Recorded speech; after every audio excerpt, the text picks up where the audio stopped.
একদিন মুসা আলাইহিস সালাম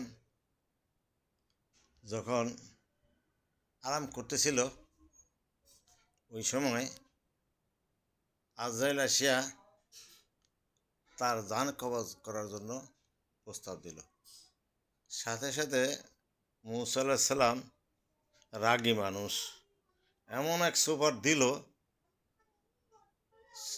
সুপারের সাথে তার চক্ষু বাইরিয়ে গেল।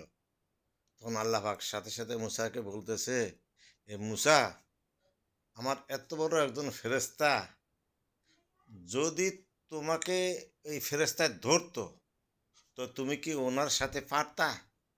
তো মুসা আলাইহিস সালাম বলতেছে, হে আল্লাহ রব্বুল আলামিন, আপনি আমাকে তো ওই দোয়াই শিখিয়েছেন, যেই দোয়ার মাধ্যমে একমাত্র আমি শক্তিশালী, আমার চেয়ে শক্তিশালী আর কেউ নাই। সেই দোয়া হইল বিসমিল্লাহির রহমানির রহিম। এই দোয়া পড়িয়েই তো আমি তাকে সুপার দিছি। তো কেন? ও আপনি আমাকে নবী মনোনীত করছেন, ও আসে আমাকে সালাম দিবে, তারপরে আসে আমাকে বলবে যে আল্লাহর হুকুমে আমি আসছি জান কবজ করার জন্য। উনি কিছু না বলেই যে চলে আসছে, এই জন্য আমি এই কাম করতে বাধ্য হয়েছি। তো এই কথা বলার অর্থ এইটাই, আমরা যদি বিভিন্ন সময় বিভিন্ন আমল করি, প্রত্যেকটা আমলের ভিতরে আল্লাহ পাক আমাদের জন্য অনেক নিয়ামত রাখছে। কিছু আমল আছে যার চিরদিন অসুখ আছে, অসুখ কোনো ভালো হয় না।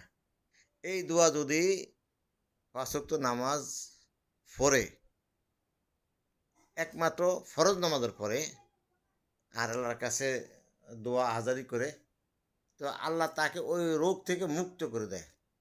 এরপরে এমনও দোয়া আছে, আমার নিজের চোখে দেখছি, এক লোকের ছাগল সারাদিন রাত চিৎকার করত, খানা ফানা সামান্য খাইতো, ব্যথায় বেদনায় প্রসবের অনেক কষ্ট।